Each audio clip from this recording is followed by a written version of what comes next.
నిన్న ఇన్‌స్టాగ్రామ్‌లో ఒక ఆవిడ నాకు మెసేజ్ చేశారు. ఆ మెసేజ్ చదువుతుంటే నాకు మాటలు రాలేదు. కళ్ళు చెమ్మగిల్లాయి. ఒక మనిషిని ప్రాణంగా నమ్మితే ఆ నమ్మకం ముక్కలైనప్పుడు కలిగే నొప్పి ఎలా ఉంటుందో ఆమె మాటల్లోనే వినండి. అన్నా, మాది లవ్ మ్యారేజ్. ఒకరినొకరు ప్రాణంగా ప్రేమించుకుని పెళ్లి చేసుకున్నాం. ఎన్నో ఏళ్ల వరకు మా కాపురం ఒక అందమైన కావ్యంలా సాగింది. ఇద్దరం కలిసి ఎంతో కష్టపడి ఒక ఇల్లు కట్టుకున్నాం. ఎన్నో నగలు కొన్నాం. అసలు మా జీవితంలో గొడవలే లేవు. అంత హ్యాపీగా ఉన్నాం. ఆయనకు నేనంటే ఎంత ప్రేమ అంటే పనిలో ఉన్నా కూడా గంటకోసారి ఫోన్ చేసి ఏం చేస్తున్నావు, తిన్నావా అని అడగనిదే ఆయనకు ముద్ద దిగేది కాదు. కానీ మన ఇల్లు ఇంకా బావుండాలి, పిల్లల భవిష్యత్తు బావుండాలని ఆయన్ని కుయ్యేట్ పంపించాను.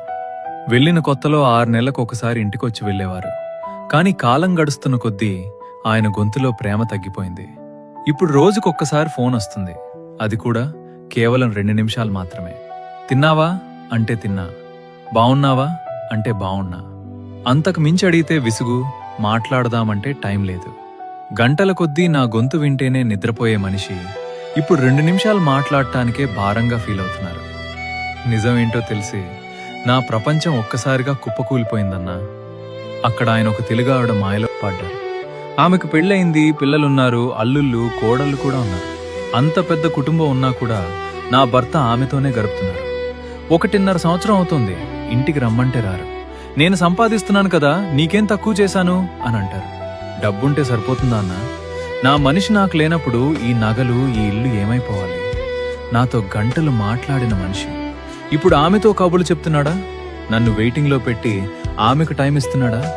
ఆయన పంపే డబ్బు కోసం నేను రగిలిపోతూ బతుకుతున్నాను. కళ్ళ ముందు అన్నీ ఉన్నా గుండెల్లో నా మనిషి లేడన్న బాధ నన్ను చంపేస్తుంది. ఇన్నాళ్లు నేను ప్రేమించింది ఒక మనిషినా లేక నా నీడనా? నా ప్రేమలో ఏం తక్కువైందని వేరే వాళ్ళ కోసం నన్ను వదిలేశారు. చూశారుగా, కట్టుకున్న భార్యను, పెంచుకున్న ప్రేమని వదిలేసి ఎవరో పరాయి వాళ్ళ మాయలో పడి జీవితాన్ని నాశనం చేసుకుంటున్నారు. తనని నమ్మి తన పిల్లల కోసం ఎదురు చూసే భార్య కన్నీరు తగిలితే ఏ మనిషైనా బాగుపడతాడా? నమ్మించి మోసం చేయడం అంటే ఆయుధం లేకుండా ప్రాణం తీయడమే.